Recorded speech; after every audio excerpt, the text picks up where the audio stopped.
Also, do you remember fucking Laser 40 ounce? It's disgusting. It said Laser. And it was like red. It was like a black label, and it had like laser spelled out in rainbow colors. It was so fucking bad. Also, back then, uh, in the early 90s and even into the mid 90s, we're talking about now, you could also buy not only food,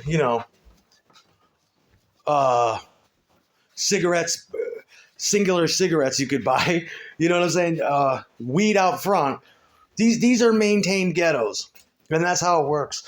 We had payphones then, so you always knew your drug dealer if he was just standing against the payphone or at the bus stop. So out front of these little stores, which are like gas stations, we dressed in clothes. I didn't even know, but from my neighborhood and from my block back then, we dressed in the clothes that the gas stations or the corner stores sold to us. Some of us were cold killers. Some of us were incredible artists. Some of us were intellectuals. Some of us were just straight up degenerates, criminal degenerates, crackheads and rapists. I mean, it's just part of your tribe, your village. And so that's the first thing you see is two brothers usually, or not really white guys, because to be white back then in the ghetto was it was a subtraction. You had to be hard. You had to learn how to be hard. That's the first thing they want to do is take a bite out of you. Sorry, that's just the way it is in the ghetto. Even when you blend in and they see your face every day, you stay confined to your area. Me, I didn't talk to anybody. I had no friends. My friends, I had a select group, and that was it. We minded our own business. But I remember I would worry taking my friends, just you get off one block off my street, and it all went to hell. They weren't used to that.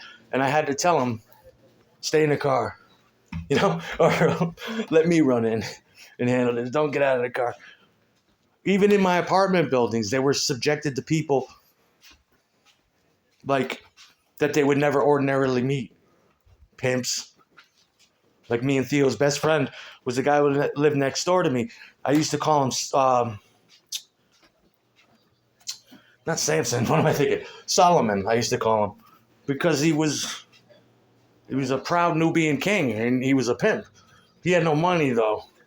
One of his girls was slightly retarded, and she was a blonde girl. And his other girl was a black butchy girl.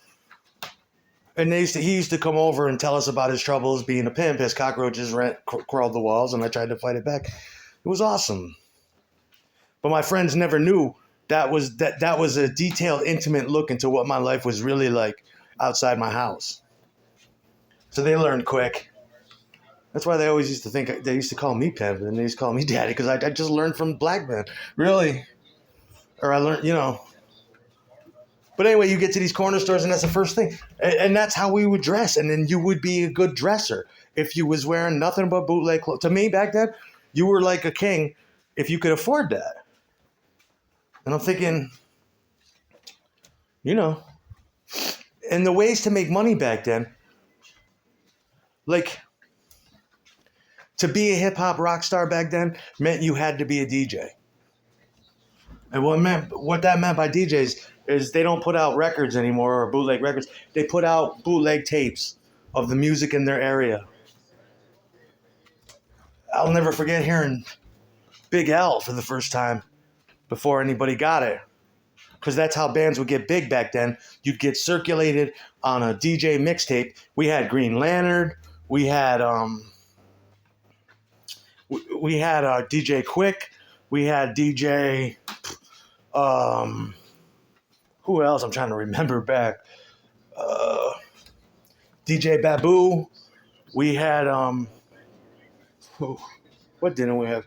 Let me think of another. Money Mike. We had Butter Brown.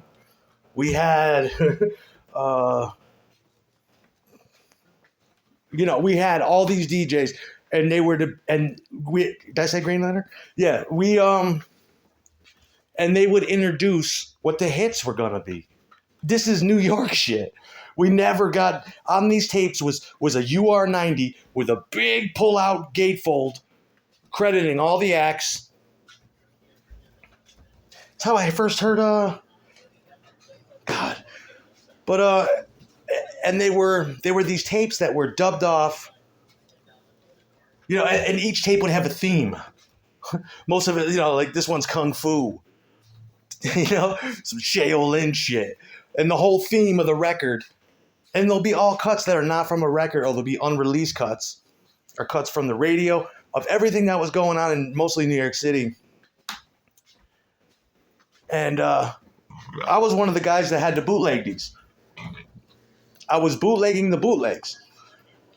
You get the bootlegs from the city, you drive up to the city, and, you know, you basically bring that culture back home, and that's what we did. And you go get these tapes, and you Xerox the cover. So we bought a laser printer, you know. Then we bought a tape duplication machine that would do 2 cassettes front and back at double the speed. You remember high-speed dubbing? Because when you want to make money, you're pressed for time. You got to press records, and you got to press them quick. And you got to press tapes real quick. But that takes time because you got to sit through the recording. Even at high speed, it takes time. These would go 3 times the speed and dub them off, and you sell them for $10. UR90s cost 99 cents back then for a blank one. Then you'd have to piece the art together. So you go, I mean, basically your corner store provided your whole fucking culture. The clothes you wore, the music you listened to, the incense you'd burn, the food you'd eat, the drugs you took. It was, your neighborhood corner store was fucking everything back then. They did straight up, almost basically criminal shit. But it's very necessary because that's your community. I mean, think about it. Where the fuck else you go in this world where you get the clothes you wear, and they're nice clothes, the music you listen to, and the music is because there was no internet. The shit on MTV was bogus. You know? We're talking about real shit that was too hot to handle. And then you that would be your food. And for recreation in the village and in the tribe, you know, the medicine man, that was your medicine man. You went to the corner store to get your head off. The only thing you didn't see was pornography, although you could get it because they sold DVDs too. Yeah. You know, but they had to keep that on the down low because you needed a license for that. And yeah, down to your whole spectrum of entertainment, your whole nutritional system, your whole spiritual values, and your entertainment came from this corner store that was owned by, in my case, black militants and Middle Eastern people.